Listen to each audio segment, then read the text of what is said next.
Prof, in all of these things, have we all forgotten about the IMF program and what it's also done to this economy? Well, I don't necessarily think you've forgotten about it, but I think it's an interesting debate on the policy rate and its impact. Unfortunately, for Mr.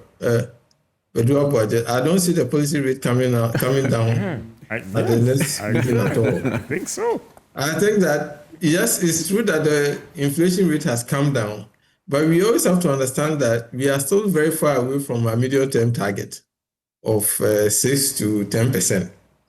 And while, we are heading towards the right direction, I think and you have to look at the posturing of the central bank.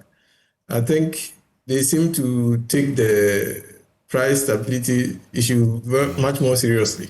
So I think that it will be a surprise to see the policy rate come down even 100 basis points, never mind 300 basis points that he is thinking about. Mm-hmm. But I think we also have to understand that from the bank's point of view, we have to understand NPLs are still very high. In fact, if you look at this year, the 4 months of the year, the NPLs have actually inched up a little bit. So I think we have to look at it from both sides. While, businesses will want the banks to reduce the cost of credit, I think we help ourselves a lot if the NPLs are coming down. I think this is where it comes down to the real sector of the economy. Now, on your main question about whether we are forgetting the IMF, I think it's a good thing when the discussion is not about the IMF and we are not focusing on what we need to do as a country. No, my question is in the context that, there have been some debate in certain quarters about who has done what and brought us here. But some are saying that it had to take an external program or body to force us to get where we are today. And therefore, in all of these discussions, whilst people fight for who should take the credit or not, some will also argue that if it hadn't been the IMF program, and I know some would disagree with me, we may have not gotten here. No, you are right on the score that we wouldn't take the bitter pill on by ourselves if it wasn't the IMF program. We would dilly-dally, and then, don't forget the debates in the lead up to we going to the last IMF program. There was an argument that we should not go to the IMF, and then we waited for things to get worse.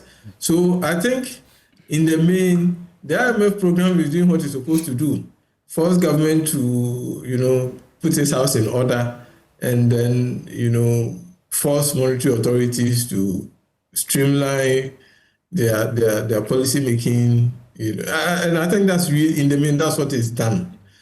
What I think should happen going forward, though, is make sure that we implement the deep-seated reforms that will ensure that the gains will last. It's not the first time we've gone to the IMF and we've seen some improvement in our macro indicators, but we always go back and mess up ourselves. So I think, seeing what we are seeing, that is not a big deal. I mean, it's a big deal, but it's not something we haven't seen before. Sustaining the gains and making sure that we don't need another IMF program in the next so many years is more important. And so I think that's where ensuring that we implement the structural reforms, improving expenditure controls, improving the revenue stream, and it's very important. But even beyond that, the structural changes to the economy, that has to follow.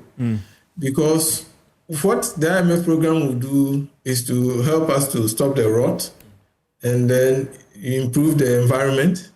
But if we improve the environment and we don't kick on and implement measures that will change how the economy is functioning, then obviously we are bound to go back. So I think implementing those structural reforms are extremely important. Prof.